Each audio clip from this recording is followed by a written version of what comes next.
It's just the right thing. And we're back with episode 70 of The Sounds of Struggle. I am still a provincial champion, Chris Perish. And new MPW heavyweight champion, Meniac! Woo! You had some sweet gear too, brother. Pink dick. So pink, so dick. Think pink. Think pink, put it in the stink. Wink, wink. Haha. You know who wasn't thinking? Conor McGregor. Segways? Ah, how about that one, huh? Yeah, except for it wasn't a Segway he threw, it was a dolly. Had a guardrail. And a guardrail. Had a bus. Okay, Full of fighters. here's my one thing. And fucked up 3 fights. Here's my thing. Yeah, we saw it. He threw a dolly and a guardrail at a bus Well, and a chair. full of fighters, and all he had with him was 6 Green Street hooligans. Why didn't the fighters get off the bus and fuck his shit up? Because they had a fight coming and they didn't want to If jeopardize some it. dude's throwing shit at you, though, Well, some of get them off got the bus and you all assume that they're average fighters except for McGregor, so you fuck the others up and say fuck right off, bud. Well, I mean, in fairness, one guy got his actual eyeballs cut by glass. Yes, but my counter to that is, why are you just sitting there watching and Instagramming it? Why not when you see him like, hell, he's picking up a dolly. Oh shit, he tossed a dolly. I better duck and cover. Well, do you actually think that was going to happen, though? As soon as I saw him pick up a dolly and go to throw it, No, I'd at least put my hands up. Oh no, my eyes, maybe. No, it's, this is coming out the window. I better watch to see what happens. Did you hear what Caroline Kowalczyk said? She's like, I wasn't scared. I'm Polish. Yeah. She's seen much worse. The Third Reich for example. This is why we love her. Among other things. Yeah. Yes. I get it. You have fights, he's throwing things. But the other 6 guys that he, brought with him and part of his entourage, fucking heel kick to the jaw. They're out cold. I mean, there's probably some of them that just wasn't really paying attention to what was going on, and then all of a sudden... Maybe, but if you hear, there's supposed to be a lot of commotion out there. It's supposed to be, like, a lot of shit going on. You think you'd have at least an idea of, all these people are Instagramming from inside the bus. Hey, look, there's Conor McGregor outside screaming and yelling. Oh, he's throwing something. Oh, no. Billy McDumbass just got hit in the face. I mean, don't get me wrong. It sucks that he got glass in his eye because he might be permanently have eyesight damage or lose his eye. That sucks. But the lead up to it, he's kind of an idiot. Well, I mean, Conor is kind of an idiot himself. Oh, don't get me wrong. I'm not defending Conor. Conor went way the fuck overboard here. Way overboard. He went so far past the line, you can't even see the line. The line is a dot to him. If that. I mean, only if the world is flat. If the world is not flat, you can't even see the line because it's over the horizon. But at the same time, if any of these fighters respond, one, they're jeopardizing not only their fight, but the money that they would make from this fight. A lot of these MMA fighters are in like that. This is how they pay for things, or the fight they make during. True. Knowing that what Conor McGregor was doing was against the law, I'm sure the retaliation would also be against the law. I guess, but still, you got all these guys who know how to fight. Just get out there, even just like, guys, fuck off. But I mean, let's be honest. Conor only wanted to fight one guy. Exactly. That's why you get out the bus like, Conor, just stop, please.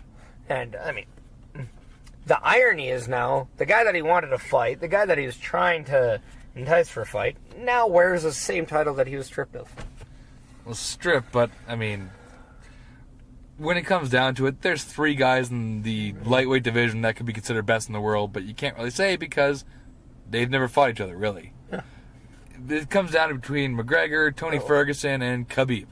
And they're going to have 2 of them fight to see who is actually the best. At the same time, Conor needs to actually fight himself. I mean, November, it would be 2 years since he last fought in the UFC. Absolutely, and that puts him at a disadvantage. So- But if he's going to be all prima donna, super diva-ish like this, then I agree with stripping him of the title. The guy has to defend the title. I agree as well. So it's...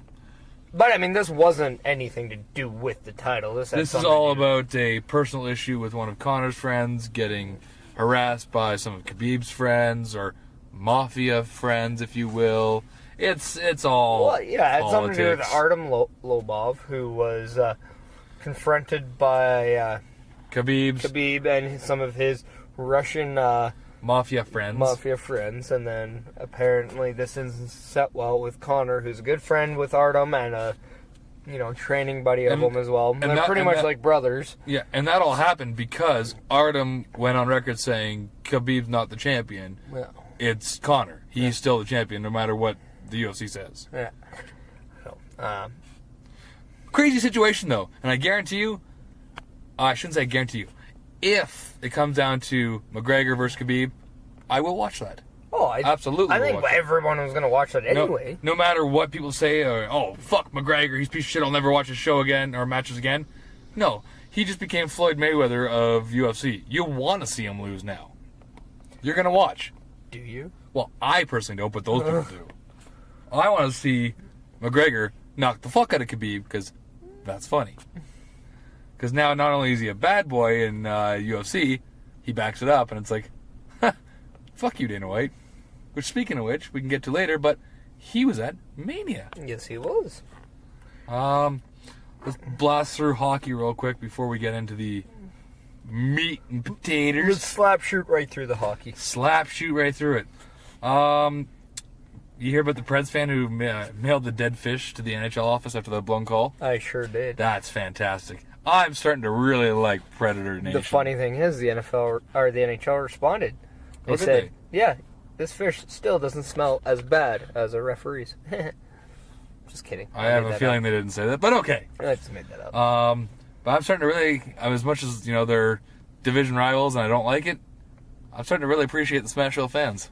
Well, I mean, you gotta give an A for effort here. Exactly. Speaking of A for effort, Preds clinched President's Trophy, so that's a first. Yeah. So. And they touched the trophy when they were awarded it. Well, there we go. Usually, you don't touch the trophy. I didn't even when realize there's a bigger one at hand. Yeah, I didn't realize that they actually awarded the President's Trophy. yeah. Oh, okay. Well, there we go. Shows how much I pay attention. That's because it always happens to teams we don't follow. Yeah, fair enough. The teams that are better during the regular season. They never win. Yeah. When was the last President's Trophy team that actually won the cup? Ooh, that's a good question. I don't know. Yeah. It's been a hot minute. It's been been a horny hour. hour. Horny hour since that's happened. I feel like I created a I feel phrase. like maybe the mid 2000s, early 2000s, maybe. Hmm. Maybe Colorado I was or gonna say Detroit, Colorado. Yeah, somewhere in the one early of them. 2000s, probably. Speaking of early 2000s, congrats to Luongo. Reached 1,000 games. He's only the third goalie in history to do that. Mm-hmm. Don't ask me the first two are. I actually don't know. I didn't look that up. Well, also, this didn't happen last week, but it happened not too long ago. But Carey Price became Longest, he's played the most games in goal for the Montreal Canadiens. most games served. Yes, this is true. So congrats to him as well. So And doesn't he already have the overall win record for it's pretty goalies? insane when you know some of the goalies that played in goal for the Montreal Canadiens over the years. Waugh, Ken Dryden, Dryden, Jacques Plante. Jacques Plante, Right. Mr. Mask. Huh? Yeah, and like I don't know what what else goes on? This goes on. Bunch of other people. Jose Theodore, Cristobal Huet. Hewitt, Cristobal Hewitt, who won my team's first Stanley Cup in like 300 years, Yeah. and who just retired. We talked about it last week. Yeah. Also, speaking of goalies, staying on goalies, Anthony Ranta signs 3-year, $12.75 million extension with the Coyotes. So they've got him for the duration, I guess. I don't know how much that'll help, because so far it hasn't done a ton. You know, I wonder what's going to stay longer in Arizona. His contract or the team? Yeah, exactly. You know who won't stay there at the team they were with? Alain Vigneault. Fired today. No, it wasn't even today. It was like 10 minutes after the last game of the season. Fire. On Saturday. I'm finding all this out now because, obviously, Mania weekend, we were busy. Doing things like winning titles and shit. Well, I was paying attention to it because, I was the first match. You had time to check it Had out. time. Yeah. Being the semi-main and stealing the show in hot pink tights, not an easy task. Got her done, though. You know, also, we did a little bit of... We beat up some pussy. Yes, we did. But before we get to that, playoff predictions. Everything's set now. Why don't you read up the matchups? Let me find Well, I read up think the I know the matchups. East, because it's what? Tampa Bay playing the New Jersey Devils. Who wins that one? I'm going to go with Tampa Bay. Okay. Well, Tampa Bay is the team I'm going to pick for the East anyway. So, but then I believe you have Washington against Columbus? Yes. Pittsburgh and Philadelphia. Which is going to be fun. Yeah, and then Boston, Toronto. So I'm going to take Toronto over Boston.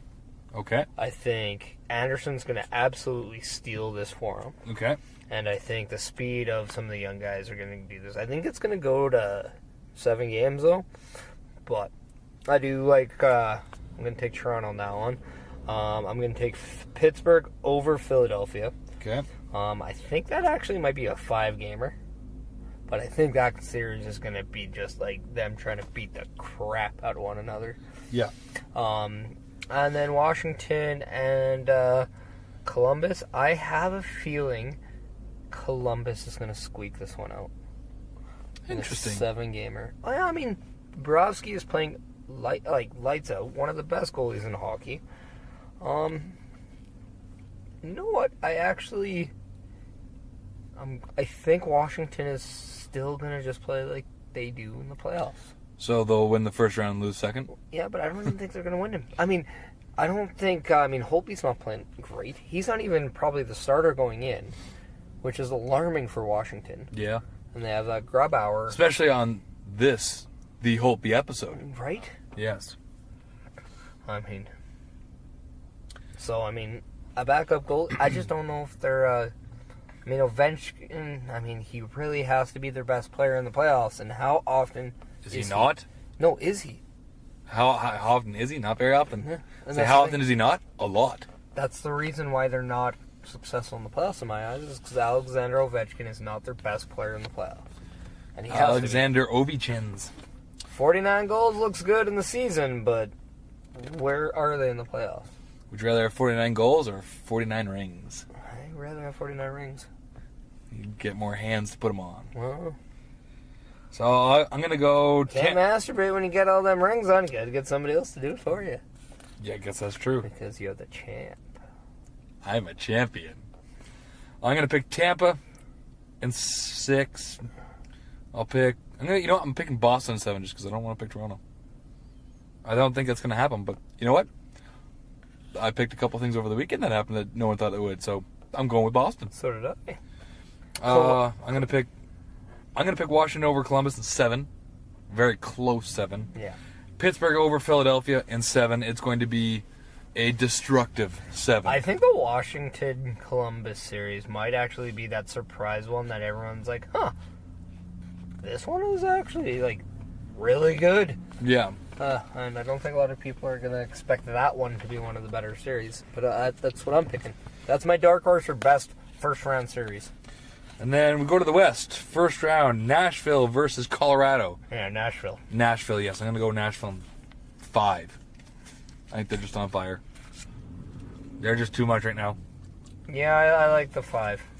I think game 1, they're going to squeak out a victory. Game 2, they're going to lose. And then they're going to win 3 straight. I honestly think Colorado wins 1 when they're in Colorado. I think Nashville cleans up. Okay. When they're in Nashville. And then we have Vegas versus LA. I'm going to say Vegas. I'm going to say Vegas in 4. I think could be a sweep. I'm going to say 5 or 6, just because I don't think it's going to be a sweep. But I think it will be them. Winnipeg versus Minnesota. You know what? I'm okay with either team coming out of this one. I'm going to go with Winnipeg on this one. You're getting good goaltending by Winnipeg. You're getting great scoring. And you're actually getting a good all-around game. And I don't think Stahl keeps up his rate in the playoffs. Not to mention Ryan Suter out. That's Broken a leg. big Yeah. loss for Minnesota. Big loss. That is true. Yeah, you know what? Again, I don't really care like either team because they're both rivals, whatever. But you know what? Based on recent events, let's go Winnipeg. And then Anaheim, San Jose. I don't really care about either team, so fucking San Jose, I guess. I'm going for San Jose. My hatred for Anaheim is way bigger than my hatred for San Jose. I think And if San Jose is like San Jose, they won't even do anything anyway after that. So I think that'll happen in... You know what? I just want to 7. see Jumbo Joe absolutely obliviate Ryan Kessler one more time, like he did a few years ago. That was nice. When he was representing Team Canada. That was nice. Yeah. Yeah, so that's our first round predictions. We'll check in on you about that after the first round's done. Yeah. So that's all that. Playoff predictions, etc., etc. Oh, but Kovalchuk saying he's going to return to the NHL for next season. Yeah, so let's play a game. Where does Kovalchuk go? Do-do-do-do-do-do. So where's he go? Where's he going? I'm saying the Swiss League. Because that's where the money is. Yeah. Well, there's rumors saying that he's going with Rangers. I actually think the reason why those rumors are there is because I'm seeing a lot of photos about him in a Ranger jersey, but the jersey he wears when he was in the Russian League. Was it SKA? Yeah, it's pretty much the Ranger jersey. Yeah. So I think that's why.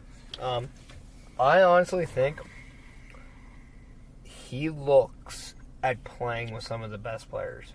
Vegas. When you look, you know what? I'm not even counting out Vegas. If they do well, they have cap. Oh yeah, they have tons of cap. So, this could make sense. Not to mention, like, imagine if you had James Neal and Ilya Kovalchuk as your top 6.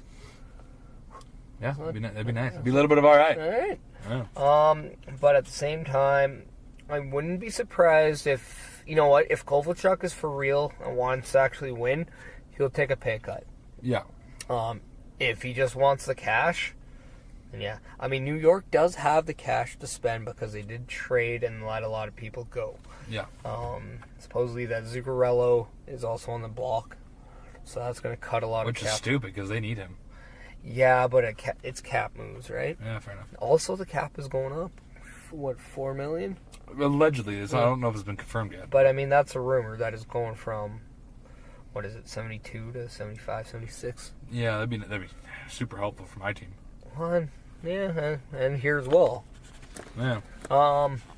But at the same time, like, well, you know, maybe he looks at Toronto, play with the Matthews. Maybe he looks at Edmonton, playing with the McDavid. Yeah, possible. McDavid could definitely do some magic with him. Maybe he also, I mean, we look at teams he's played for, sorry. It's what, Atlanta? Yeah, that's where he started. And then he went to what, New Jersey? Mm-hmm. So he's been... I feel like there's another team in there, but I can't think of it. Yeah, I don't know. Yeah, but I think he's an Eastern guy through and through. I don't think he'd do as well in the West. Yeah. Which is weird because... There's something about Western Conference, it's just, it seems harder hitting, not necessarily higher scoring, but it's just more rough and tough. Statistically, it seems to have always been that way. Which is kind of weird because, like, you look at, like, some of the top scorers. I mean, it's pretty much even. Like, when you look at the teams. Absolutely. I mean, it went, McDavid, who's in the West. Mm-hmm. And then you had Giroux, Kucherov as 2 and 3. And I believe, Blake Wheeler is right up there? Let me look it up. Um, Leaders. I know Malkin was also up Overall points. I want to say Malkin Coming might have soon. been 4. No, season. I want season. Yeah. McDavid, Giroux, Kucherov, Malkin, and then McKinnon was 5th. Yeah. So, a West, 3 East, and a West.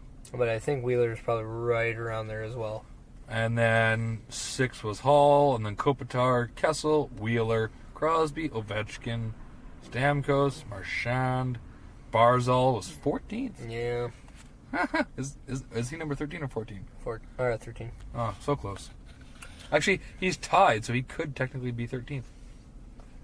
You know, he probably probably doesn't have as many goals, so therefore he loses. Marchand's a piece of shit, so he wins. Also, Jonathan Tavares. Is he going to Toronto? Is that what happened? Is he going to Toronto? I mean, that's what I heard. I heard he's going.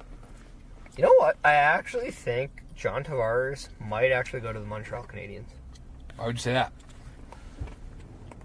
One, Montreal has more cap space.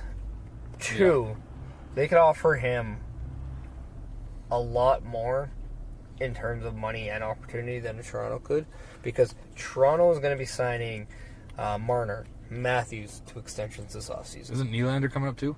Maybe him as well. And if they want to keep guys like Van Riemsdyk or even Kadri. I almost guarantee you Van Riemsdyk, this is his last year in Toronto. Okay. Plus, if it's going through and Seattle gets a team in the next couple of years, you got to factor that in because you got one other guy you got to protect. Yeah. Well, and that's the thing too. Like a lot of the teams, like Edmonton, who didn't have to protect McDavid or Nurse or these guys, they do now. I bet you if you didn't leave him protected, that they think it's a joke. Like, really? McDavid's not protected? Really? Maybe they wouldn't take him. Yeah. Yeah, you're right. They would. You'd be stupid not to. Yeah. Stupid not to. But I'm pretty sure McDavid has a no move clause in there, so he has to be protected anyway. Yeah. That's just a rule. Smart. So yeah, I mean, I think Kovalchuk actually stays in the East at some point. If he really wants to win, though, I'd say he looks at Tampa. Or Vegas.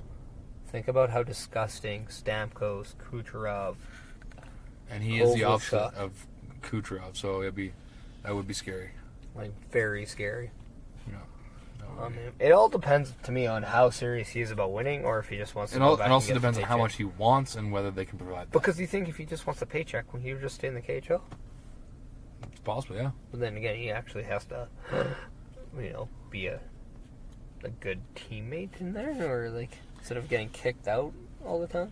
Yeah, he's a bit of a problem. Yeah. And that could also factor into where he goes. Exactly. Because to be honest, if you truly wanted money, you would go to like Arizona. Absolutely. Or Buffalo.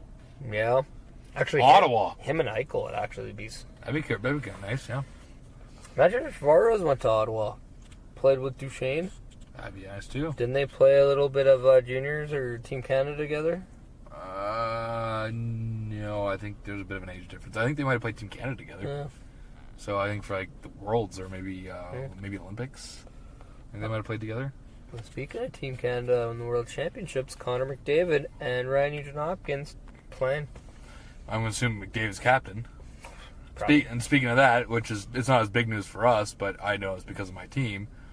Patrick Kane named captain of Team USA. And Alex Brinkett is playing on Team USA. And Alex Brinkett, which is cool because you know what? He had a good season. In amongst all the darkness, he was a little ray of light that was kind of nice to see. And then Leanne Draisaitl playing in Germany. In Germany or for Germany? A little bit of both. A little bit of all right. But I think I believe Sekera is going to be playing for the Czechs. Wow, I guess they don't really have anybody. Yeah. Oh, they have a lot of people. It's just one of Sekera's biggest things is saying that he was hurt a lot in the season, so he didn't get to play. This is just for him to play and to get back to that level. Just to get his body back and help kind of his off-season kind of training. Right? Gotcha. So, smart. Yeah. Yeah. Should we get to the main event? The wrestling? Yeah. Okay. Well, let's see here. Let's start with all things not Mania and then leave that to the very end because, well, like Mania, it's going to take a while. Should we just do a quick little recap of MPW Eliminator? Sure. You won. I beat Cody Blade. I won because I beat both Irishman and Core. Yeah. Martens got screwed. Yeah. And I let it be known. Well, and you know who else got screwed?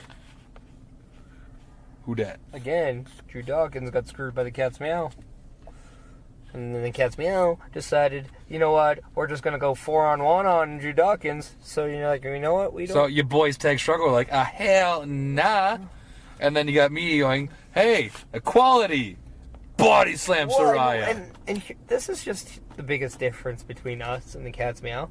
We're dog guys. We prefer doggy style. Yeah.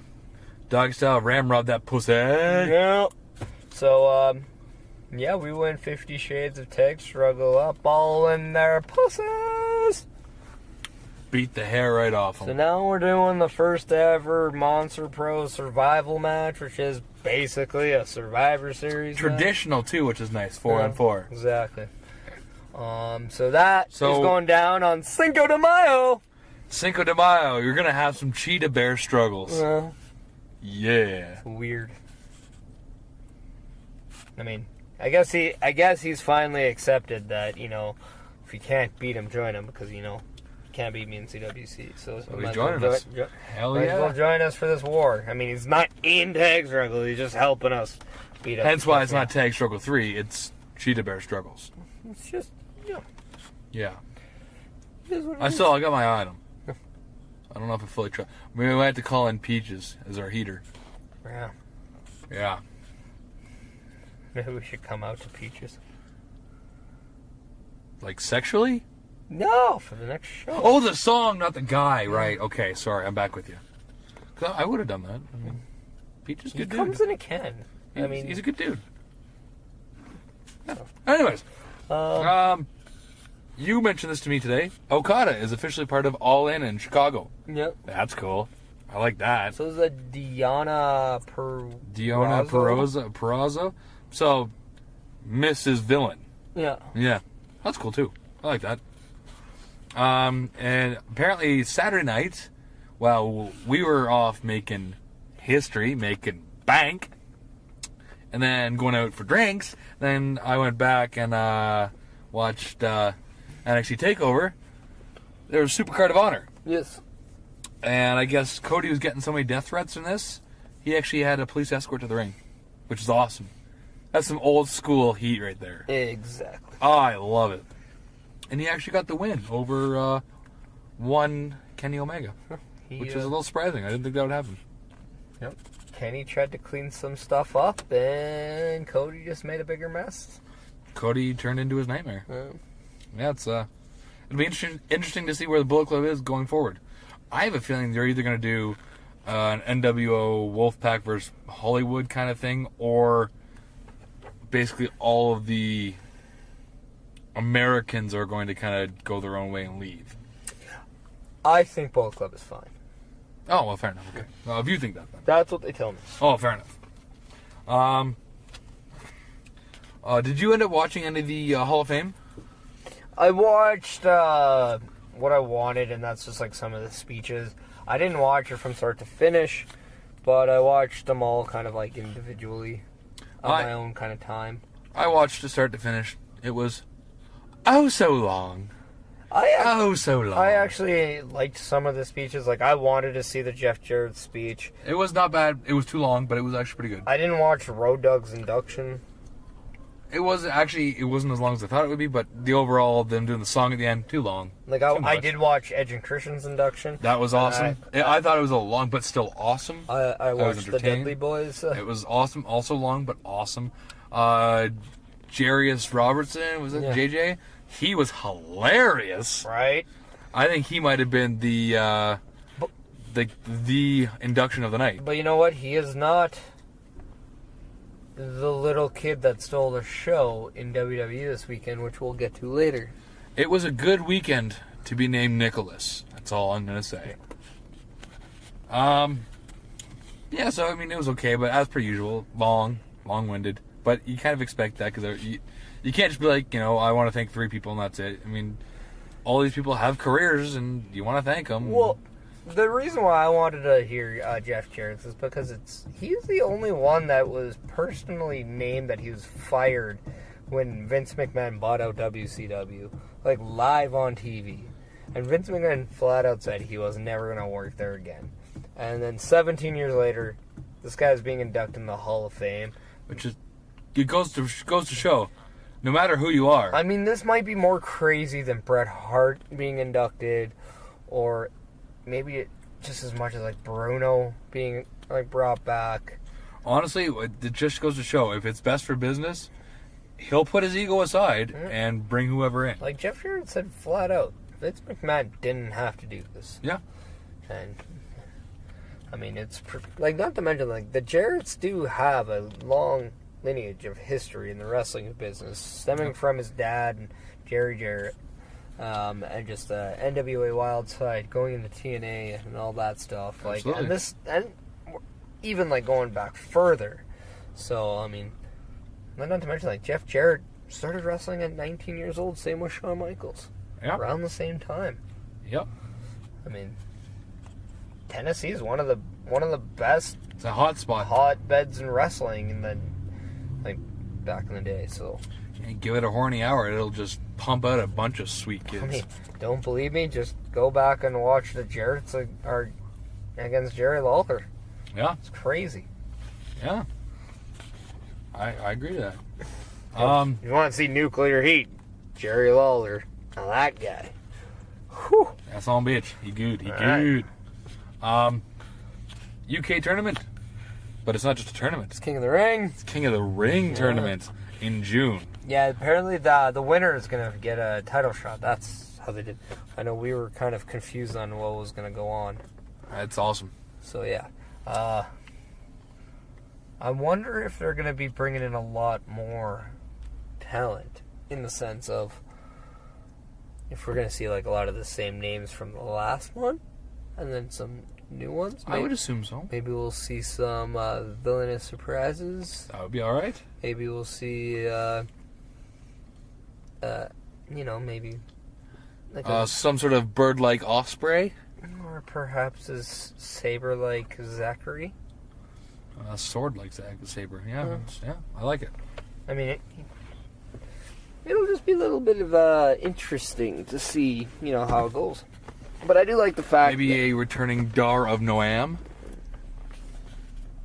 well, he should be healthy by then. Exactly. But It is in June. so it'll be very interesting just to see if this is going to be like the launch of like an actual UK division. Which WWE, I think that's if they do that, that's cool. But I think personally, they have to be careful. I don't want them starting to spread all their stuff too far, and then having product like the 205 Live when they launched it for the first little bit wasn't that good. You don't want to bring all these people in and have a division and then have it suck. No, but I mean, we did see, like, just with Access, like, there was working relationships with other companies. Progress, Evolve has always been there. Ring of Honor. Stardom. I heard a rumor Stardom was there. Yeah. So if this is the case, and there's going to be working relationships with other promotions, especially, and we all know that they work with a variety of Irish and England companies as well. You can just say British. It kind of covers everything. Yeah.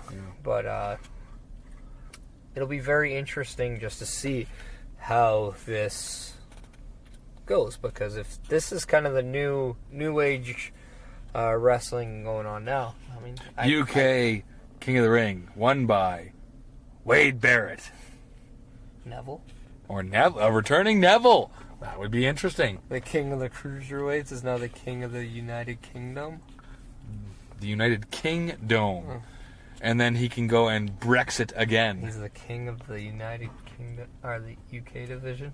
Yes. But I mean, he already Brexited once. Maybe he'll do it again. Who knows? Ooh, and Neville when Pete Dunne would be really good. He'd be all right. He'll be all right. So I'm gonna go to Mania Weekend Breakdowns, and I have here in my notes. Break it down. Mania Weekend Breakdown, parentheses, I'm a champion, end parentheses. So I guess we'll start out with Takeover. Yes. The very first match to crown the new North American champion. But most importantly, the historic first ever North American champion. Agreed. Only one man can ever say they were the first ever. Yeah. And that man was one of 6 men. Killian Dane, Yes. Lars Sullivan, Yes. Ricochet. Yay. Told you he was going by Ricochet. I know, it's fun. I like that. Uh, EC3. NXT3 or NX3's top 1%. And you know what? You know what I also realized too? He can also use the TOP acronym, top 1%. Yeah. Just think about like kind of that. Like Yeah. there's a lot. He's a TOP. He is of tops. NXT. He's EC3. There's a lot of things to be. Yeah. And then you have who else? Adam Cole! Baby. Yeah. And Velveteen Dream. It was a great match. Yeah. It was. It was so good. It was a little bit of alright, mixing with struggle-licious. I mean, let's call it what it is. It was a spot fest. It's a ladder match. That's what you expect. Exactly. But it was creative. Yep. There were one of the coolest things I saw was Ricochet going up the ladder, being pushed off the ladder by Sullivan, then just saying, fuck it, I'm going to do a backflip on the people on the outside. Basically moonsaulting off of a ladder being tipped over onto the outside. So that was impressive. Spots in this were crazy. Insane. They did it well where it's like you kind of might have an idea of one or two people who might win. They did it well enough, I actually was not sure who was going to win. They made it seemed like kind of near the end, I kind of felt like Ricochet definitely wasn't going to win. I felt it kind of like, they teased everyone having a shot at one point, but near the end I was like, okay, well, it could either be Cole, Baby. It could be Lars Sullivan. Yeah, it could be Velveteen Dream. I believe the Velveteen, some of his doing his elbow drops or his purple rainmakers off the top of the ladder, that's crazy. Yeah. EC3, I thought for a moment could have got it. Killian Dane and Lars Sullivan, I wasn't sure. I kind of was leaning towards no, but there was a point where I was kind of questioning for a moment. See, I didn't really think Killian Dane, and this is kind of some of my problem with guys sometimes in ladder matches, when they know they're not the one being the winner. They don't really make it look like that they're trying that hard for it. There's a lack of people actually touching the title when they're climbing. Yeah. We saw Velveteen Dream do it a couple times. We saw Cole do it a couple times. We saw EC3 do it, I think, once. Yeah. Sullivan did it once. I like when people are making those full-on attempts. Killian Dane climbed the ladder a lot, never actually touched the title at all or made an actual attempt to maybe he's just scared of heights. He's Irish. He ain't scared of anything. Well, I think you're wrong with that. Yeah. But he's scared of commitment and running out of beer. No, he's not scared. He just knows he has more on the way. You hope. Yeah, he's Irish. They always have a plan when it comes to alcohol. Well, true enough. Yeah. But yeah, no, it's just my little nitpicking of things I wish I saw more of. It's just more of those attempts of actually, okay, climb, cool, that's the point, but also make that little attempt of just like grabbing the title, even if it's just a swat here and there. Yeah. Just that, finish it off. Yeah, finish it off. Yes, we saw the first ever North American champion crowned by the grabbing of the title, and it was Adam Cole. Baby. It was a little bit of alright. One of the funniest things I'm going to say I saw in this match was EC3 doing the Adam Cole. Except for saying EC3, baby. And then Adam Cole going on a super kick party and destroying everyone, including a springboarding Ricochet who sold it like a boss. Mm-hmm. A little bit of a throwback to when Shawn Michaels did it to Shelton Benjamin. Yes. Yes. This one was more flashy. The Shawn Michaels Benjamin was more... murder. Yeah. Yeah. More of a hate crime, if you will. Yeah. Nonetheless, it was a little bit of alright. It was struggle-licious. Yeah. And this brought us to the second match of the night, which was another title match. Which I felt really bad for the ladies who had to follow. But you know what? They got it done. Yeah, but you know what? All these matches had potential main event possibilities behind them. And that's what I love about NXT. So when you have a great match and you have to follow it, that just means, you know what? Stage is yours. Show us what you can do. I think they had a great match. I agree. And you know what? I thought they weren't going to be able to live up after that hype and whatnot, but they did a very good job. They told a great story. I actually wasn't sure who was going to win. I mean, I predicted Shayna Baszler, and I was right. I think actually we were both right. Yep. But I actually, for a few moments there, was not sure. Which is all I ask. Is that no matter who wins, make me believe either one of them could. Yeah. We collectively called NXT as a whole. Yes. It's just we individually got a couple things wrong. Yeah. At least one were wrong. Yeah. At the time. We also didn't, call everything to a T, but we called the situations. Yeah. Oh, yeah. Also, one of the cool things, we saw two of the 4 horsewomen in MMA, Ronda Rousey and, Jessica Meyer, or what was her name? I don't know. I don't know her name. I've never Jessica Meyer Duke or something I've never like learned that. her name. Because I don't care. Until she's been wrestling, No. don't care. Well, I think they are in wrestling. I think one's just still training. I think they're doing I think that one was doing the Baszler route, which is they're doing indies before anything else. Ah.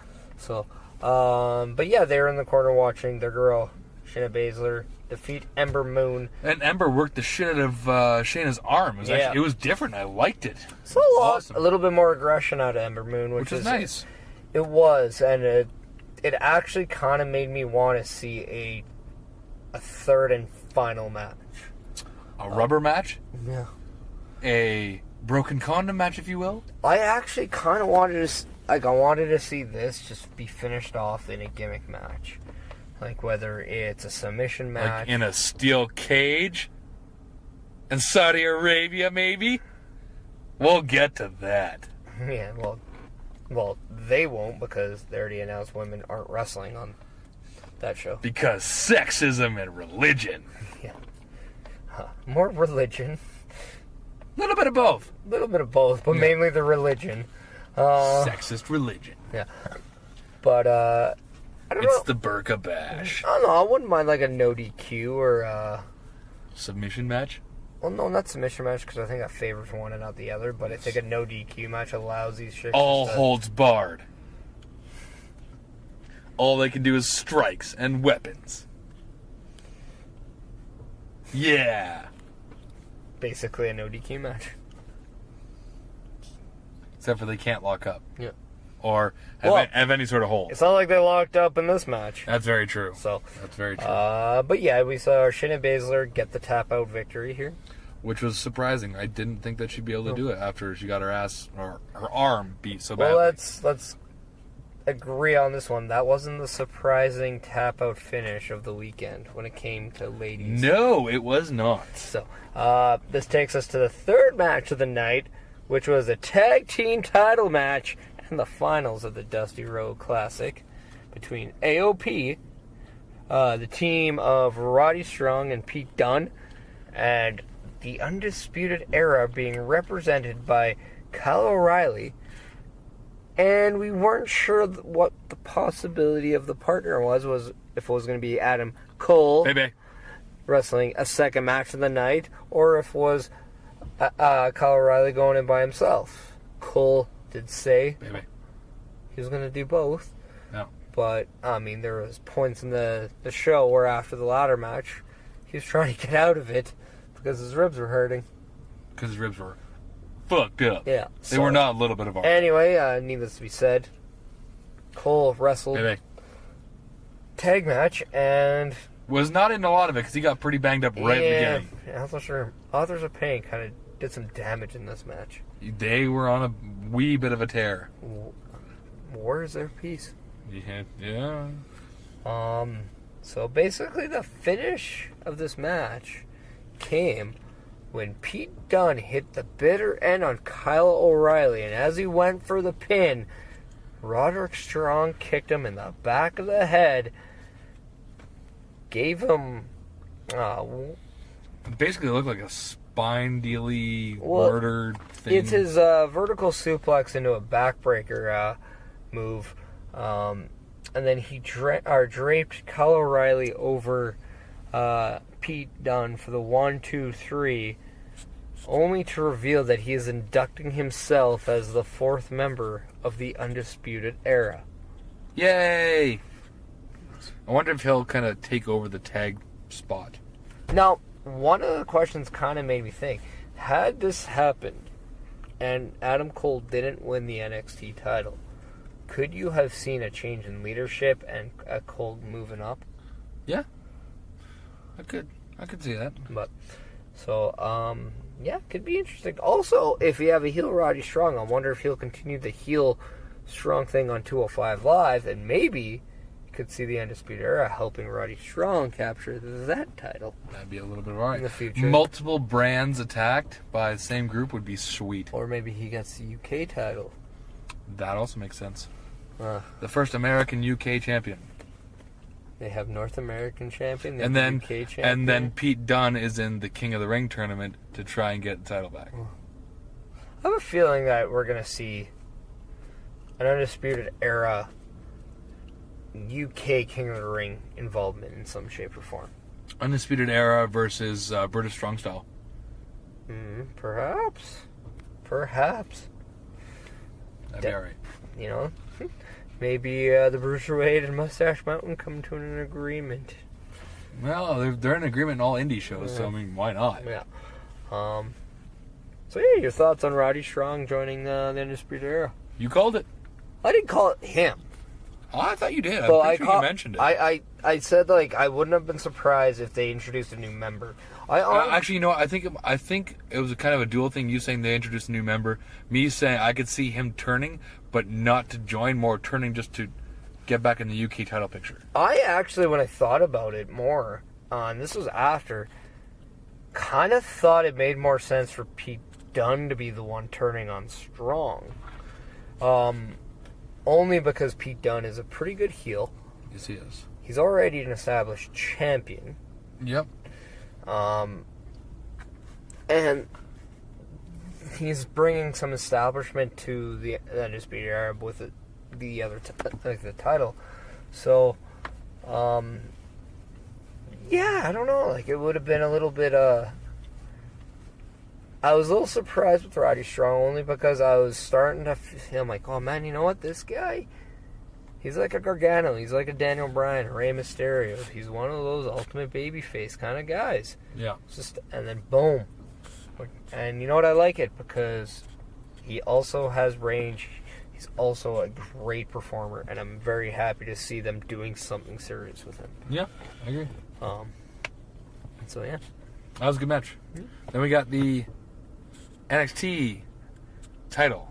Yeah. I keep wanting to say heavyweight, but it's not really heavyweight. It's more it's the NXT championship match between Andrade Cien Almas versus Zelina Vega versus Aleister of Black. No. I'm going to say this one. The more I see Aleister Black's entrance at Takeover, I'm saying I would love to see an Aleister Black Undertaker match at some point because those are two awesome entrances. Yes. Them as a tag team coming up at the same time like that. Yeah. I just think that there's a vision of seeing him do that little like Hannibal Lecter kind of thing where he's coming up, and then as soon as he does that, you see Undertaker sit up. Like, I think there's something there. Yeah, really no, cool. that would be good. And who's darker? Who could be more dark than the Undertaker? Aleister Black. Kane. Oh, yeah, Aleister Black. Sorry. Fade to black, and then you have Undertaker, who's always been. He's what the Negro Casas. The King of Darkness, or the Prince of Darkness, I believe. Isn't the Prince of Darkness technically Ozzy Osbourne? I thought he was part of the Ministry of Darkness. Well, that was his group, but I think Lord of Darkness? Yeah, maybe one of the two. I don't know. He was something of darkness. But, so, I like the fact that they had Zelina Vega get very involved in this match. Several times. And And the story was she went to the well one too many. Yeah. And I actually really like this finish. She pretty much goes up top, goes to do a crossbody on Black, who ducks. Cien Almas catches her as they turn around. Black mass onto Cien Almas. Selena Vega rolls out to the ring. Black covers Cien Almas for the 1-2-3. But you know what? Black for the first time, potentially ever, was getting his ass continuously beat. Yeah, and he almost looked strong. That's why I thought it was very important before when they did the lead up. When they had Cien Almas actually beat him up backstage, dragged him to the ring, and continued the beatdown. Not to have Black actually fight back and get that advantage. They continued the beatdown and made the statement. I think that just shows that, yeah, you can keep Aleister Black strong by having him win, but you don't have to make him unbeatable. Exactly. You don't have to make him Oscar. You don't have to make this guy look like Roman Reigns here. Yeah, agreed. So that was a good match. I enjoyed that thoroughly. Yeah. But again, there's no match on this that does bad. Which get to my favorite match by far, the show stealer, the show stopper, the one that makes you scratch your knee so bad it's good. It's actually my quad. Just kidding. Damn, you have a really low quad. Jesus. It's like halfway down your fucking calf. They're big. Apparently. Elongated calves. Yeah. I'm gonna say this potential match of the year for WWE. Not just NXT, but WWE. NXT, WWE. When the year's done, this match, number one, I think. Yes, this match was insane in the membrane. Actually, the only match I didn't call and predict the winner of. I didn't really. Oh, I can't say that I did either, though. Yeah, you did. You picked. Did I? You picked Gargano. I said one of two. Either Gargano doesn't win, he goes up the next day and his tag partners with Braun, or they somehow pull out a win. But I can't remember what else I said to that. But I didn't predict exactly how this would go down like this. But it was fantastic. Yeah, because I remember you picking Gargano to win, and you picked Almas to win. And then I picked Black and Ciampa to win. Sure. I don't remember the Cien Almas picking, but I do remember Gargano now because I went with exact opposite for the main events for both. Yeah. So, this match, I'm going to say we cannot talk to you about it because what we're going to say... We won't do it justice. What we're going to say is not going to make you fall in love with this match. You just have to watch it. It will not.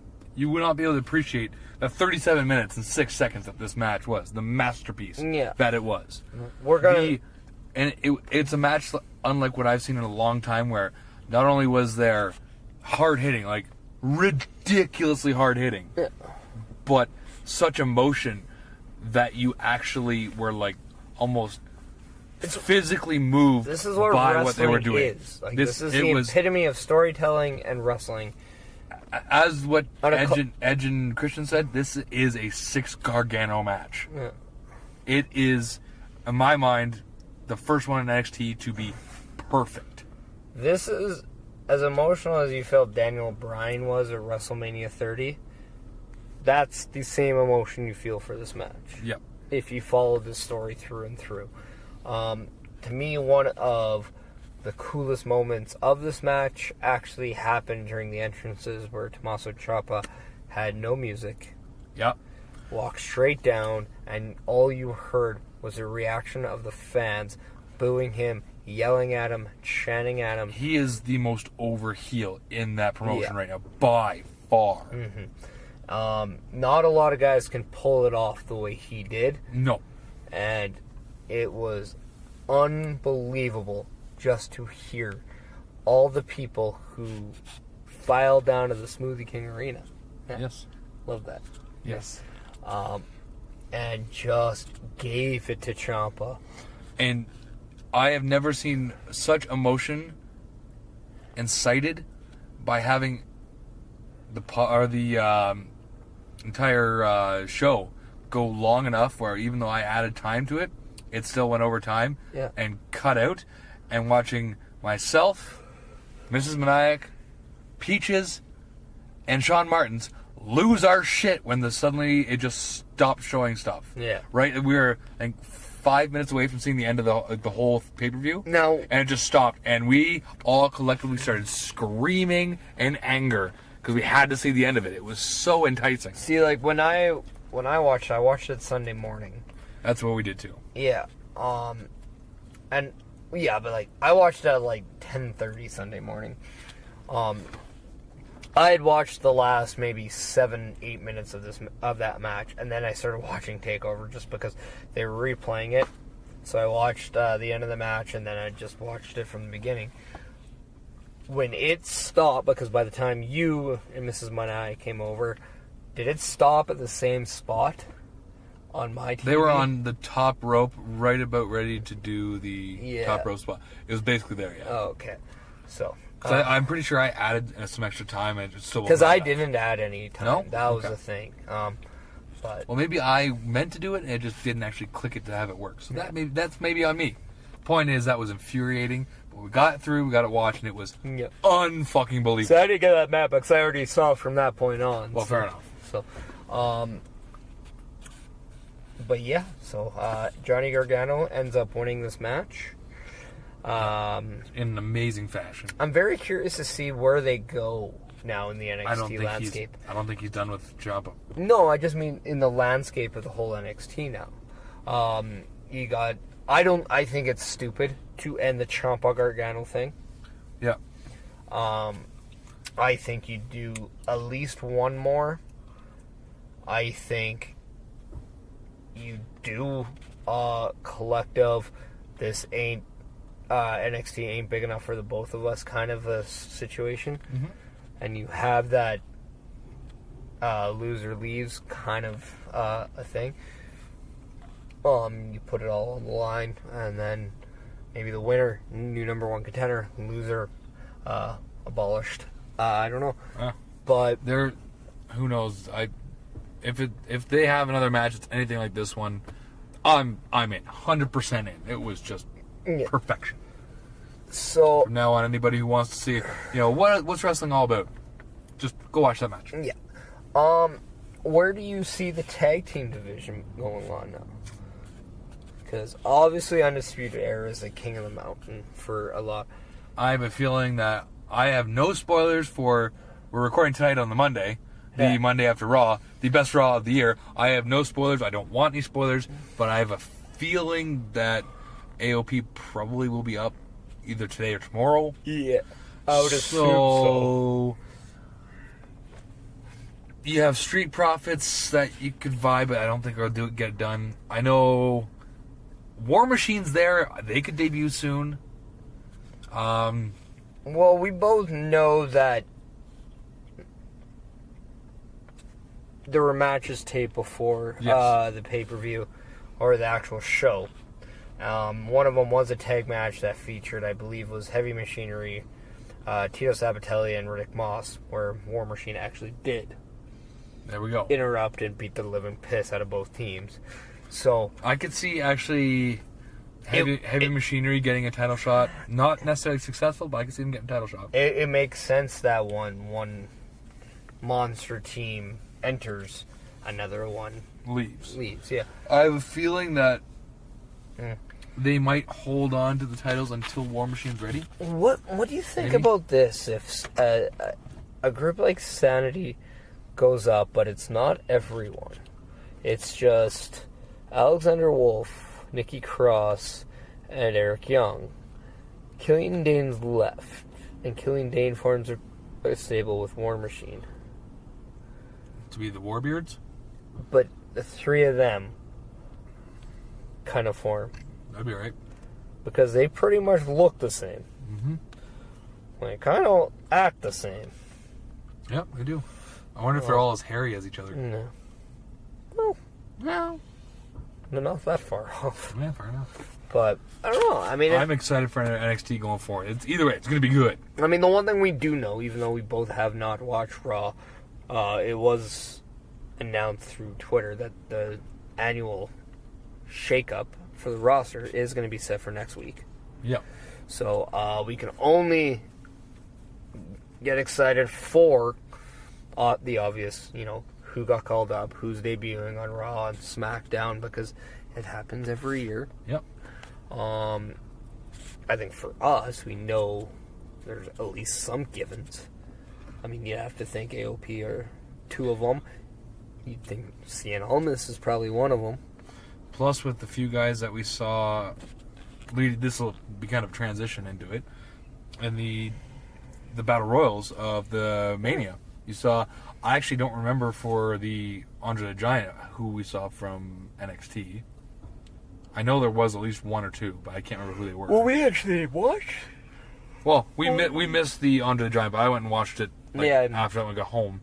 But I can't remember who for the men, but for the women, there was 7 women from NXT in there. Well, they actually had a little bit of an angle in that. Yeah. But so we might as well just jump right to it and maybe talk next week more about the landscape of. Yeah, maybe we do that. Maybe let's talk next week more of the landscape and moving forward, because that'll be after the shakeup. That'll be after kind of the fallouts of that works. Everything. So, moving on to WrestleMania, where we saw the Andre the Giant Memorial be the first thing to be done in Mania, and it was won by the Woken one, Matt Hardy, who actually got the help from Bray Wyatt, who seems to have joined the Woken Warrior. Wonderful. That's interesting. Tantalizing. So, yeah, I mean, it is what it is. It's a battle royal that no winner is the. Again, it's more interesting to see what goes from here. Yep.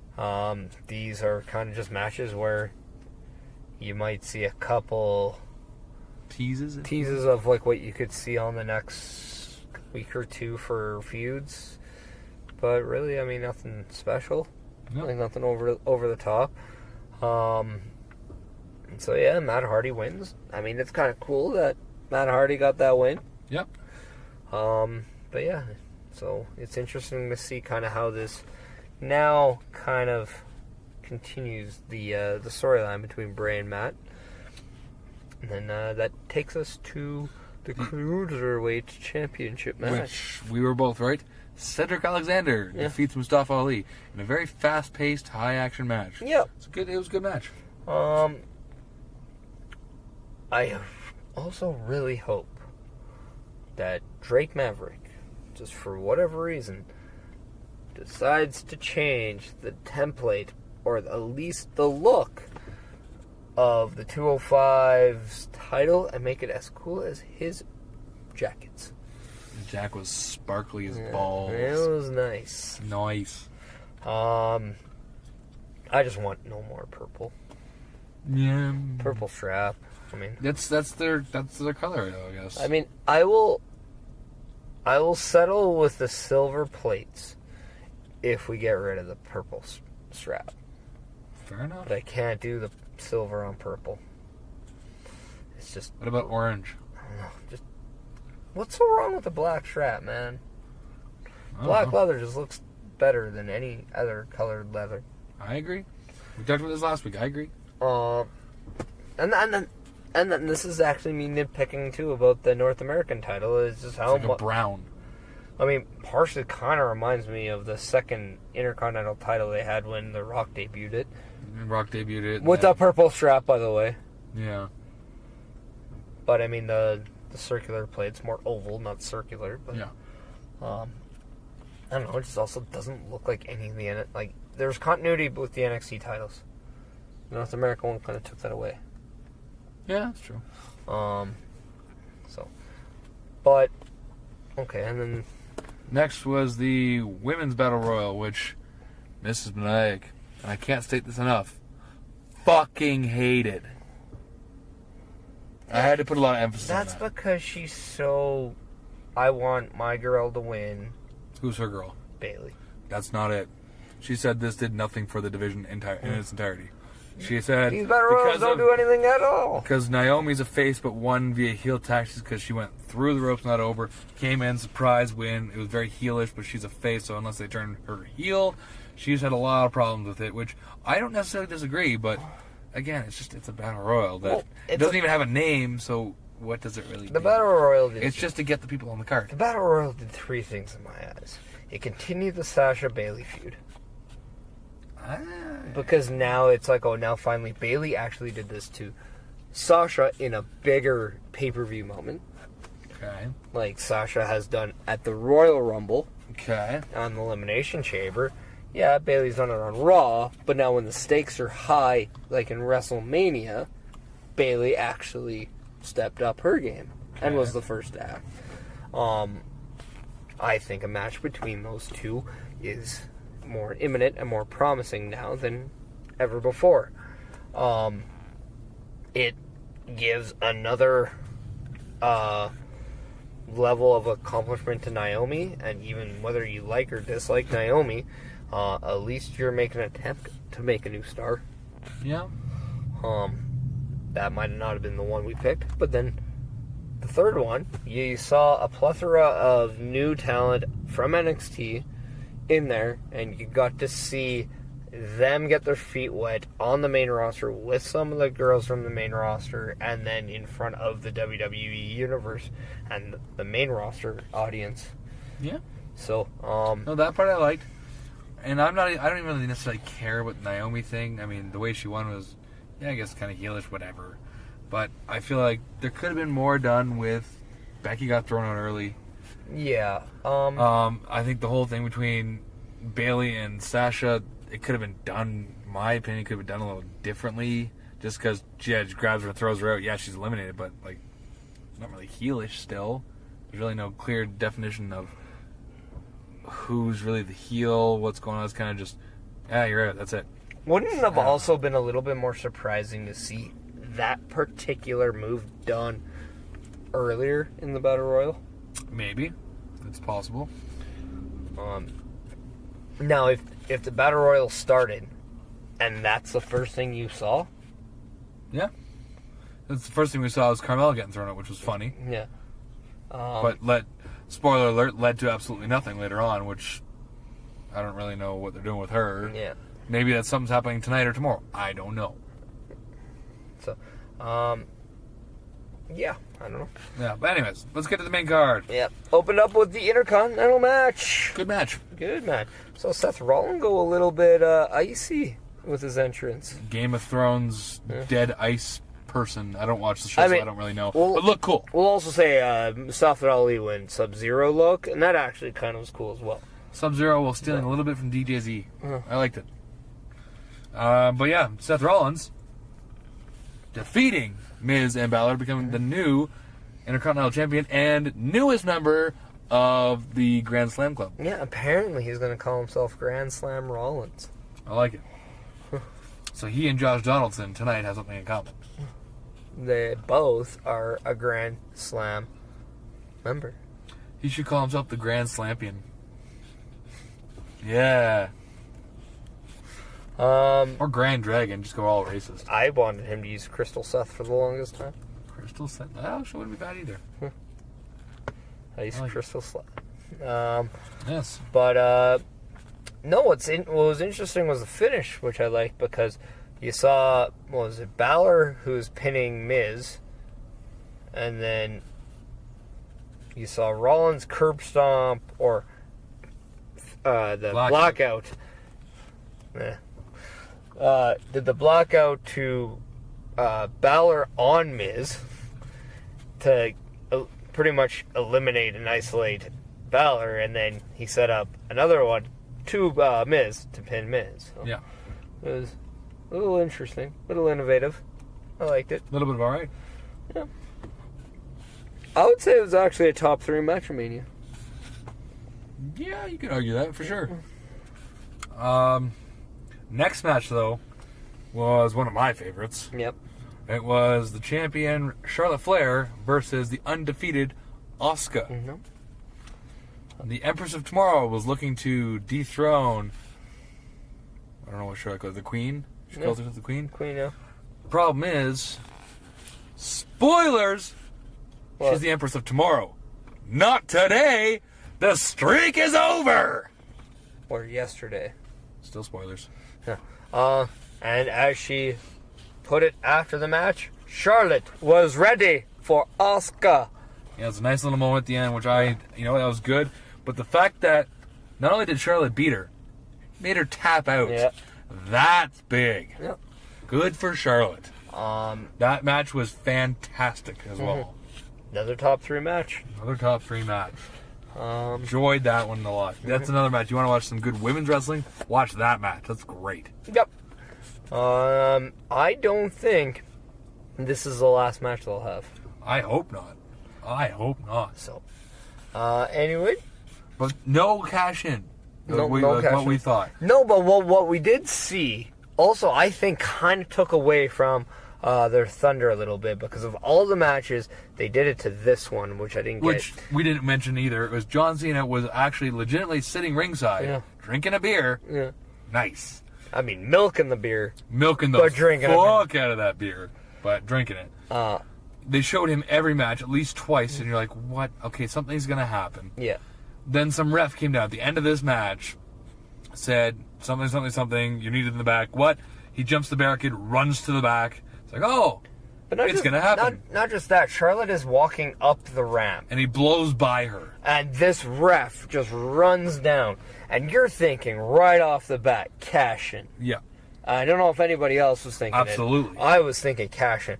All of a sudden, just beelines over the guardrail, talks to Cena, whispers, and then it's like, no, you gotta go to the back. It's happening. He all of a sudden, Cena then fucking just jumps the ramp, fucking just cruises to the back, runs right past Charlotte. Just, to me, kind of almost just made this match and took it away from the other match a little bit. Kind of like how I felt Ronda Rousey took away the end of Rumble from Asuka. Just stole the thunder a little bit. Just a little bit. Like, you couldn't have waited till right before the announcement of the next match. Exactly. Or, yeah, and that's my own little nitpicking about that. I didn't really too fond of, especially when you're expecting a cash in or hoping for a cash in. Crazy thing about that match, the Charlotte Flair and Asuka match, only 13 minutes 5 seconds. Yeah. Not very long, but super high intensity. Yeah. Quality. Yes. So quality over quantity. Yep. And then this brings us to the U.S. title match. Yes, where it was champion Randy Orton defending against Bobby Roode, Rusev Day, and Jinder Mahal. And we saw something that we've never seen before. We saw Rusev's Englishman. Aiden English in the Andre the Giant Battle Royal had black pants on. Yes. As he came out to sing and introduce Rusev, bald. Bald brethren, welcome, brother. And also has Rick Rude themed gear with his face all over it. His face had hair. Hilarious. Oh, his head of the face had hair.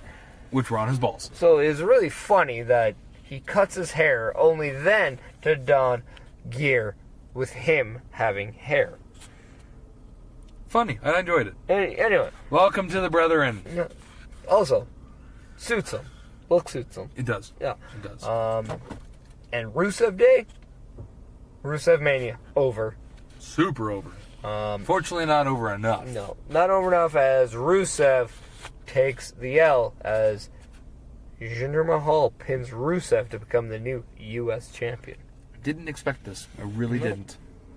So, I'm not upset with it, but I did not expect it. So, a Calgary-born Punjab defeats A Bulgarian brute. A Bulgarian-born ex-Russian for a U.S. title. International. That's the new Intercontinental title. So I'm just making sure I got that right. Yeah. But overall, not a bad match. It was alright. Yeah.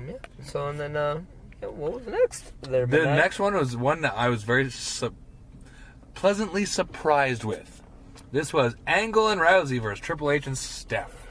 Yeah. You know what? Everything I've said, I don't give a fuck about Ronda, blah, blah, blah. I take it back. She can't talk. She is terrible on the mic. She can wrestle, though. And I was okay with that. It was a little bit of all right. See, she actually did surprise a lot of people. Yeah, she did very well. Yep. Especially for her first ever match. Let's also give credit where credit's due. Triple H and Stephanie made her look great as well. They really did.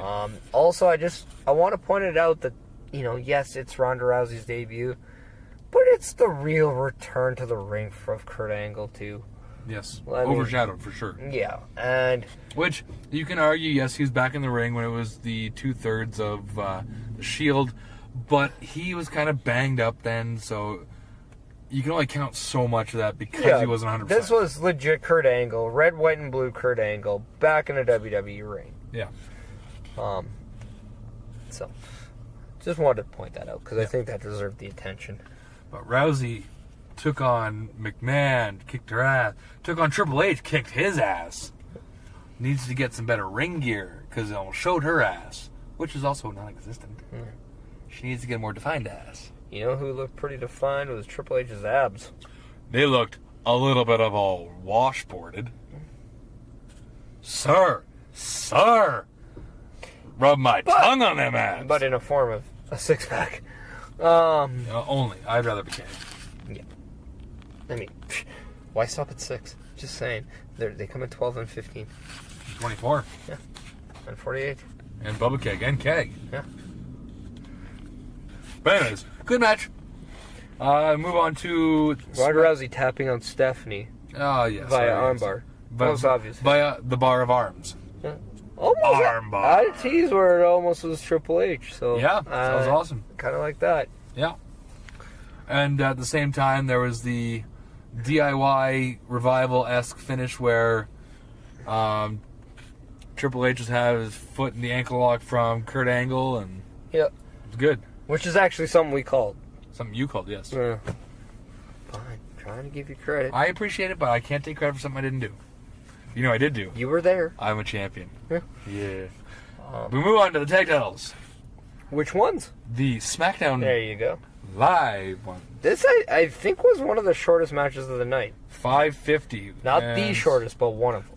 I'd say, I'm looking right now. I believe as it's of the right second now, shortest. It's only one match shorter, 2 matches shorter. It's only 2 matches.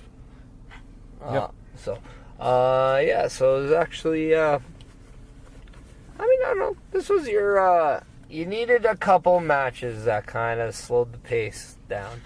And we got him. And this is the first.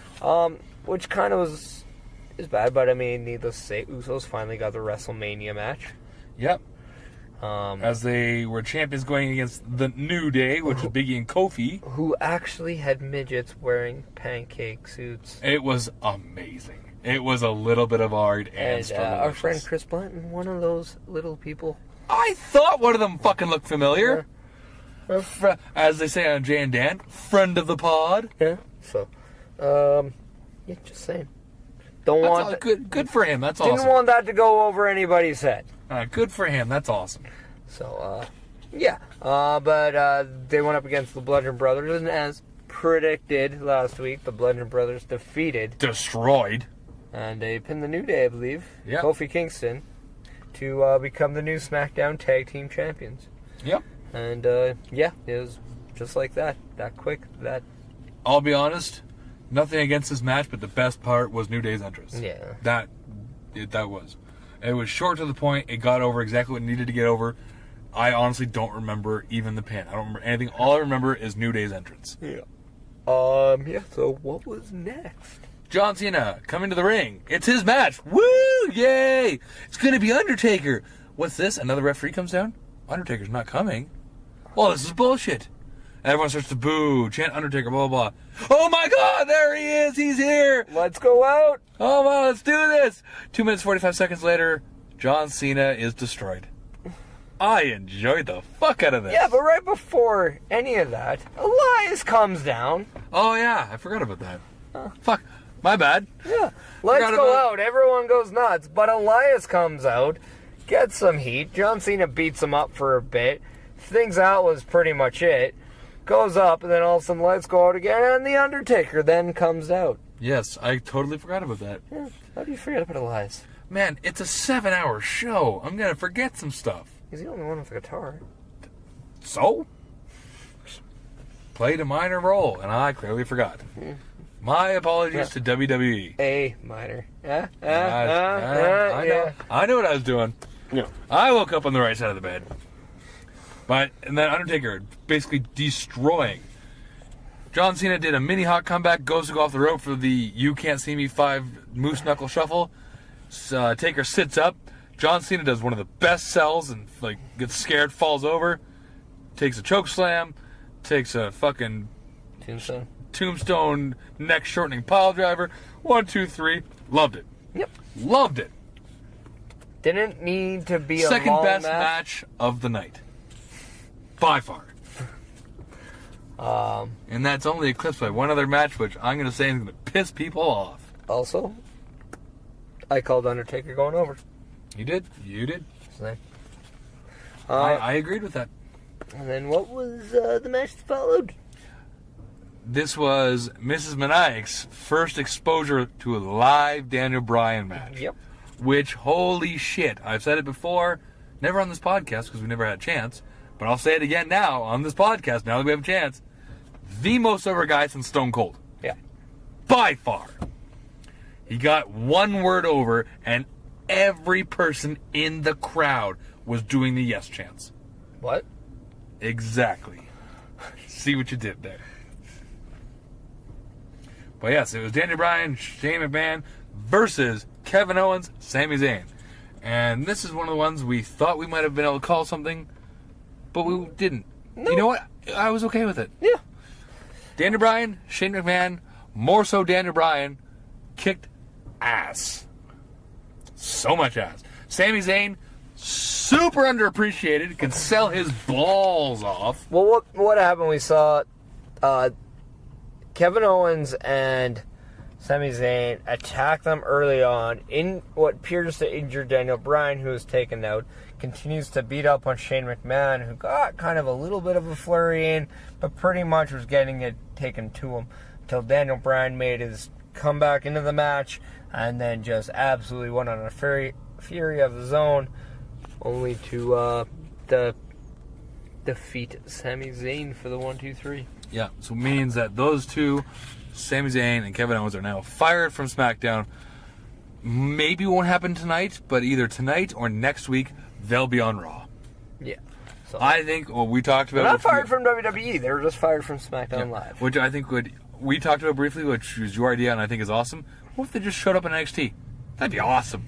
That'd be awesome. No one would expect that. That'd be so cool. It'd be kind of cool if they went to Ring of Honor a little bit. Just do like a one-off kind of thing. That would also be cool, yes. Yeah.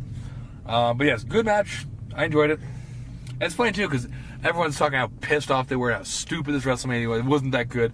I'm looking over it. It really wasn't bad. No. It really wasn't. It really wasn't. But that's the problem. It's 7 hours. You're so exhausted by the end. If you don't like the finish of the last match, it's like what they say. You only remember the finish. Yeah. And that ruins the whole thing. So, which we'll get to. Yeah. We're not far away. We're only 1, 2, 3, 4 matches away. Yeah. And up next is the Raw Women's Title match, which I feel kind of bad for these ladies. See, this was the match that should have gone on number 2, and they should have flipped the women's title matches. I think, personally, Asuka and Charlotte could have been main event. You know what? I still don't agree with that. I think the match quality was good. No, I just also don't like the amount of time that the Shinsuke AJ match got. Which was 20 minutes. Yeah. I didn't mind it. I think they could have got more, and there could have been more of a... You know what? It could have been a half-hour kind of a deal. I guess. And if they were given that much time, I do think you would have got that classic people wanted. But I think there was a little bit of restriction. Yeah. I think the Asuka Charlotte match was good for where it was. Really good. And I do think it's just not that dream match like the SmackDown title one is. Before we get to that one, Nia Jax, Alexa Bliss, they had to follow super hot crowd following Daniel Bryan. Yeah. A couple really good matches, a couple like surprisingly Undertaker, and it's hard to follow that. And people still haven't seen AJ Shinsuke yet, so they're still kind of just like waiting to get get through this. So, not that it's a popcorn match, but these ladies had a lot stacked against them, and they didn't have a lot of time to do it. So I'm not going to say they fell short, because they both worked their ass off, and I enjoyed the match. Yeah. But it just, by this point, you're over like you're about almost 6 hours in. Here's my thing. Watch the match on its own and not in the duration of the show, and then come back and say how you felt the match was. The match itself wasn't bad, but where it was slotted, I think you're right, it should have been earlier. Yeah. But anyways, that's not the point. Nia Jax, as we predicted, defeats Alexa Bliss, becomes a new champion. Yep.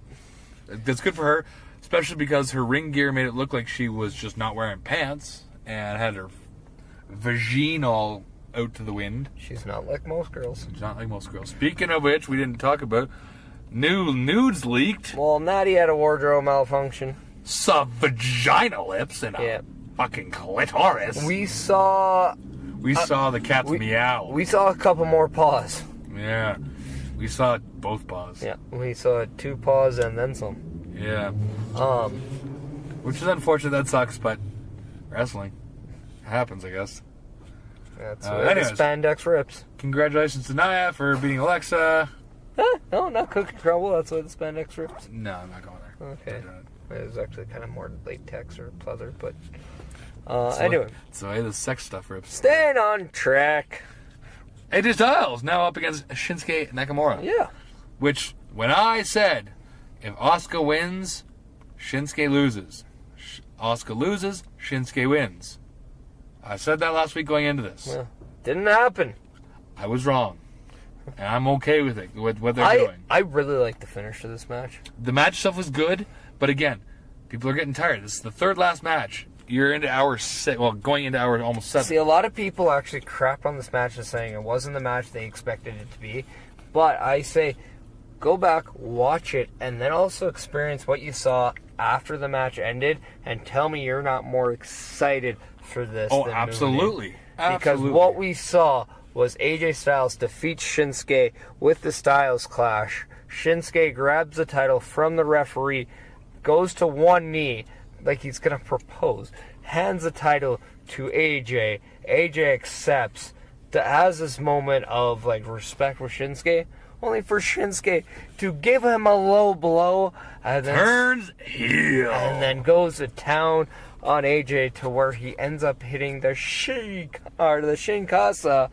on the outside. Yeah. Absolute stunner. Nobody, I think, expected Shinsuke Nakamura to turn heel in his first WrestleMania. Which is awesome, because what you talked about afterwards, which I totally agree with, down the line, maybe Backlash, maybe one more after that, whatever, Nakamura wins. SummerSlam, Nakamura versus Daniel Bryan. Yeah. I think this is happening. Which will be fucking unreal. Yeah. But in the words of Shinsuke, come on. Yeah, good match, but the finish just trumped all of what they did. Perfect finish. People won't say, oh, it's not that 5-star match that we want.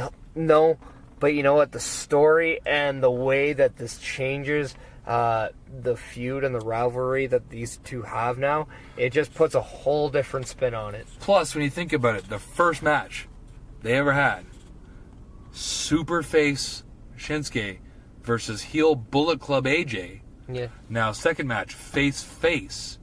Third match, super face AJ versus super heel Nakamura. Yeah. That will be a good match. Cool. And you know what it was? Shinsuke won in Japan, AJ won in the States. So now we got rubber match in Canada or Saudi Arabia. Very possible. Yeah. That will be the I guess a Friday night pay-per-view ish kind of match. I'm excited for that. That's going to be good. Yep. So we talked about this is a good weekend for Nicholas. Yeah. Shall we talk about Nicholas? Yeah, because the semi-main event at WrestleMania was The Bar defending the Raw Tag Team titles against Braun Strowman and mystery partner. Who could it be? Braun Strowman said he was going to pick a fan. Which I like. That's different. And then went in the crowd to find a fan, and he picked young kid Nicholas who turns out to be referee John Cone's son. Yeah. Who kind of looks Not like a Make-A-Wish kid. kind of looks like a chick. Yeah. But you know what? Kid's rocking the long hair. Gotta respect that. Fair enough. I mean, you respect the bald brethren. I respect the long hair. The long hair of the law. Well, I'm just saying. The long hair to the throne. Yeah, fair enough. Yeah, that's it. But it's overall, like, even at one point, Braun tags in this young Nicholas. Yep. He gets in, looks at Cesaro, who looks like a rabid dog, turns around, tags out, Yeah. and then Braun wins it. Yeah. We have an unregistered minor as your new Raw Tag Team Champion. Nicholas sets history as become the youngest champion in WWE history. On an unrelated note, he also just got stripped today for finding out he was on PEDs. Well, not PEDs. He was tested positive and failed the drug test policy because apparently the Flintstone vitamins is not allowed to be taken. I meant PEDs as in like he failed PE. Oh. Well, maybe. He failed phys ed, and that's why he... The way he was running, yeah, maybe. Yeah. But that's pretty cool. Now, my hope is Braun... Maybe he was eating too much of Daddy's donuts, a Donut King in the Kansas City. Maybe. Yeah. My hope is that Braun starts using a fan from the crowd every show he goes to, and that's how he defends the title. That would be awesome. Super cool for fans. Part of me kind of wanted Braun to give the pin to the kid. Kinda, yeah. I mean, if you're gonna do it, might as well go the whole 9 yards, right? But again, I'm sure there's some sort of legality to that who knows. I know, but again, this is kind of Braun's. Did you want to be the kid or the guy at WrestleMania that jobbed out to a 9-year-old? Huh? Yeah. Yeah, that's a good point. So, yeah. Right. But anyways, I enjoyed it. It was a fun match. The internet would have lost their shit if Cesaro jobbed out to a kid. That would basically sum up his career so far. Well, Gets so close and then fucked. you know, actually, it would have been funny if the kid pinched Cesaro, or not Cesaro, Sheamus, and the next day in a Raw, you know, he comes out and it's like, last night, like the crowd who's chanting at you, made you look stupid. I don't think that... Also, Nicholas is a babyface. I also don't think that this young Nicholas has that much charisma. Well, you know what? We don't know yet. We've only seen one match. He hasn't as much charisma last night as a wet fart. Yeah, but you know what? He's a Raw Tag Team Champion. Which is something I guess I can't say. Yeah. Also, he has more championship titles than the St. Louis Blues. I saw a Chicago thing post that, and it made me happy. And you know what? His tag partner is Braun Strowman. Are you going to tell him straight to his face that he can't, or he has no charisma? Yes, I would. I'm stupid. Because Braun Strowman Has all the charisma. And he'll kill me. But then I got to say I got killed by a Raw Tag Team Champion. Winning the tag titles with little kid, this is how he got over. Yeah, that's true. So this brings us to the main event of the evening. The match everybody wanted to see. Brock Lesnar defends his Universal title against Roman Reigns. Yep.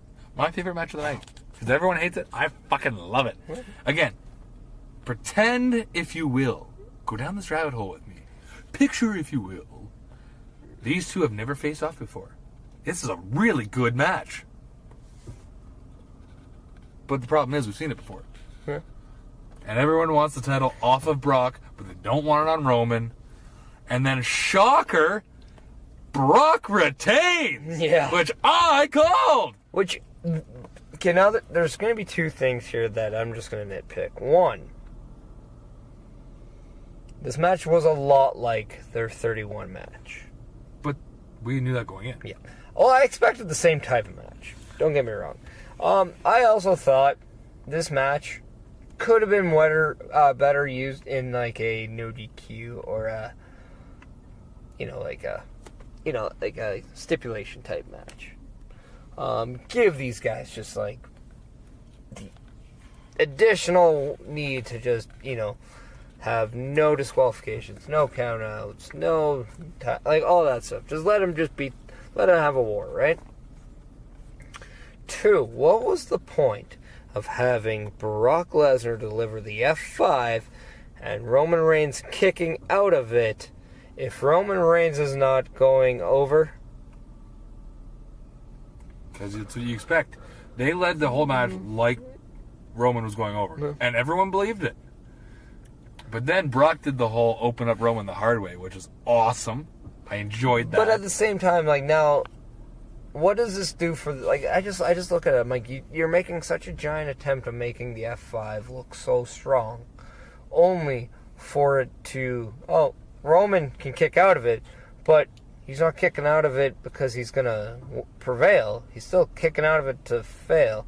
So I just don't understand the need to do the way I looked at it is they set the whole thing up to make it look 100% that Roman was going to win. But they threw a curveball, what I love about Mania, is that he didn't win. And everyone's like, what the fuck? Well, we did say last week there's going to be some surprises. And that was an awesome surprise. And Jinder Mahal winning the U.S. title. Surprise. Roman Reigns not winning the Universal title. Surprise. Shinsuke Nakamura turning heel. Surprise. Asuka tapping out. Surprise. And the biggest surprise, Nicholas is a tag team champion. I mean, yeah. We were doing all the speculation of who roster-wise it'd be. We were wrong. Which guy's going to come back to the company, make his debut? I mean... Yeah. So, I mean... Just saying, I mean, for what it's worth, you got a little bit of everything at this WrestleMania. And you can be skeptical, you can be critical, but at the end, just be entertained. Because you got a lot of things, there's a lot of things to take away from it, there's a lot of positive things to take away from it. WrestleMania, in my book, was a solid show. Yep. And you know what? Roman Reigns and Brock Lesnar, best match on the card. And fight me if you think I'm wrong. And here's the thing. Hate Roman Reigns as much as you want.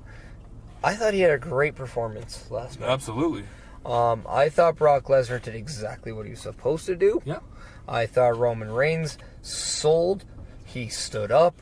He took an ass kicking like a champion. Although he's not. But... I mean, these are efforts that Roman Reigns should be commended for, not booed for. Oh, absolutely. I mean, boo him if you don't like the fact that he's being pushed, but just don't boo him because... He sucks, he's stupid. Yeah, he put on a hell of a good performance. Yeah. Roman Reigns deserves to be in this position. I'll be the first one to say, yes, I want to see Roman Reigns in a different way. Presented in a different way. Yeah. But at the end of the day, at least we're getting something positive here, and that is a good performance. And if Roman Reigns failed in this match, okay, completely different story. Yeah. But this match delivered on what it needed to do. And you hear about what happened afterwards with Brock coming to the back, him and Vince kind of yelling at one another, and then there's mixed reports of Brock threw the title either at the wall or at Vince. Yeah. But then we find out today he's re-signed to do kind of a bridge deal with UFC and WWE. And they re-signed Paul Heyman too. Well, apparently he signed an extension with WWE that allows him to do stuff with UFC. Yes. And then Paul Heyman also reportedly re-signs with WWE. And the match has also been booked, Roman Reigns versus Brock Lesnar, in a steel cage in Saudi Arabia. A Saudi Arabian cage. I like it. Be interesting. It will. I'm now getting a little bit more excited about their show. I want to see a Superman punch off the top of the cage. I want to see an F5 off the top of the cage. It'll hurt for Brock because he's going to fall onto the back of the cage. No, he just picks him up and throws Roman Reigns back into the ring. Off the cage. Oh, okay. I thought you meant like full on, so like he would end up like taking it back up and on then top he does a shooting star press. and lands on his dome right in Roman Reigns' dick. And then he just climbs out of the cage and Roman wins the title. Oh, he's too sore and concussed, so he just kicks a hole in the cage and gets out. We just booked it. There it is. Oh, also, we're gonna have let's go Nia Jax under a hood win the 50-man Royal Rumble. Well, she's the only one who already wears a full bodysuit. So. She's not like most girls. She's smart. Exactly. Wait, that came off actually kind of bad. I wasn't implying anything. Yeah, you're a terrible person. She's smart enough to understand that in Saudi Arabia, she doesn't have to change her ring gear. Good attempt, but you're still a terrible person. Oh, suck it, dick. How dare you? You're insulting many, many different people now. How dare you? Oh. Let's get to some advertising before we go, bud. I just want you to succeed at stuff you do well. Yes, advertising. Sucking dick for advertising. We'll take anybody to now. Call in. Yeah, we really need your money. Many, many, many. Money. Backbreaker Media. We are on Spotify, iTunes, Google Play, Podbean, Podcast Player, Apple Podcast, Dealy, fuck YouTube. Strawberry kiwi. What? Yeah, I don't know. We're all over Any the fruit name bases that give out podcasts we're probably on. basically any podcasting. Yeah. I think the only one we're not on is Stitcher. I really don't know what that is. So I haven't tried it. Even that Orange Julius one we're on. Orange Julius player, yeah. Yeah. By the way, if we can get like a sponsorship deal from Orange Julius, I'd be okay with that. Yeah, Miss Meniac would like that. That'd be good. Backbreaker VOD.pivotshare.com. Check out all of our VOD stuff from Monster Pro Wrestling, CWC. I think there's some PPW. Sign up now, free 2 weeks. Add in the promo Tag Struggle. Your boys will give you 3 months for half off. Yeah. Because if there's one thing we like, it's when things are half off, if you know what I mean. We prefer it all off, but we can't do that because then we don't get money. But yeah, 50, we don't get money anyways. So. 50% is still better than 0%. Exactly. Also, whatammaneuver.net. Check out Retro WE t-shirts. Yeah, that's a thing. Yeah, Retro WE. Or OG The Struggle gear. And if you want something a little more current, we still have Tag Struggle 3 t-shirts available at all shows. We think sold 1 or 2 at the last show, maybe. Yep. But, I mean, they're going fast, so you might as well get them now. Actually, on a very serious note, this is not trying to just make you buy more, but we actually are getting low. We're probably going to have to buy some more soon. Oh. Buy some more so that you can buy from us. But, I mean, we're not going to put the order out if we ain't getting the demand. So, make sure you guys are demanding so we can supply. Exactly. I also have masks still and a bunch of pictures and, you know, the usual. And maybe, just maybe, you know, we're getting some requests about hats. Maybe we'll, you know what? Keep telling us what you want because we are looking at new options. Hats being one of them. It might be a thing. So, yeah. So, anything else you'd like to add, Mr. Champion? I'm a champion. Upcoming, I have nothing till the end of the month where I'll be at CWC. Yeah, I'll be at CWC as well. 28th. I know I think I'm taking on Massive Damage. I believe that is the rumored matchup. It's a non-title match because you know what? He doesn't deserve one. Plus, aren't you isn't that for the Canada Cup? No, it's not. No? There is going to be, I believe, round 2. I think there's still a couple qualifiers in the first round. I'm not too sure. I don't worry too much. Yeah, you're a champ. Who cares? I'm not in it. So I do have a Canada Cup match. Don't know against who, but I do have a Canada Cup match. So I'm gonna go down there and maybe win that, and then cash in on the tag titles. Yeah, maybe. Fuck it. Why not? Maybe you can win the cup, and we'll just cash in and get those tag titles. Oh, I don't know, because Shaun Martens has those. And maybe I'll just keep them in my pocket for a rainy day, just in case. Yeah, but then we can just take out Dean Richter. You know what? I'm okay again. Let's do that. Yeah. So. And then, I got some other stuff coming up, but I'm going to save it for now. Well, I also, week before, I also have the Pure Power Wrestling Heavyweight Championship match against Kyle Sebastian. You're just going to keep adding to this trophy case we got going on, eh, bud? I mean, just think, I win that, I set 2 records. I become the first man ever to hold a title in both the CWC, PPW, and MPW at the same time. Okay. I also then become the first person in Pure Power Wrestling history to have won both the heavyweight and the cruiserweight title. There you go. And just think about it. If I do win that match, between the two of us, we have all 3 heavyweight titles. Hooray! Yay! And we have half of the tag titles. Did we not say? Shaun Martens. Did I not say we were a little bit about right earlier? You probably did. Say it again. We're a little bit about right. You know why? Because we're champions! We're the crew of champs, bitch! Yeah. Champ struggles. Yeah. Trophy case struggles because they ain't big enough. Exactly. Yeah, we only were half good at math because we never learned how to subtract. We only learned how to add, if you know what I mean. Sex. Oh, sorry, that was last week. My bad. Yeah, so I think this does it for episode 70 of the Sounds of Struggle. Sure, yeah. We're getting up there in the age on this podcast. Pretty soon, we're gonna have to be put underground. Yeah. And the remnants of this podcast can be donated for transplants and surgeries and such. Well, or we're just robotic and we stay forever. Like the Terminator? Yeah. Sweet. Dun dun dun dun dun. I'm looking for Sarah Connor. We win the titles. I'm looking for Sarah Connor. Have you seen her? I'm a cop, you idiot. I think I'm mixing up my movies. I think that's Kindergarten Cop. Yeah, I'm mixing up movies. Point is... What? Who is your daddy? And what does he do? You put your cookie down! Get to the chopper. Now we're just mixing up movies. But it's okay. Because we're a tech struggle. Yeah, that's what we do. Yeah. I think we're real, too. But most importantly, we're spectacular. Yeah, we are. And you know what? I think we're done, right? Let's get the fuck out of here. So until now, we say, better bitches! When your heart's pounding out of your chest, you can feel the room shaking as you're running out of breath. If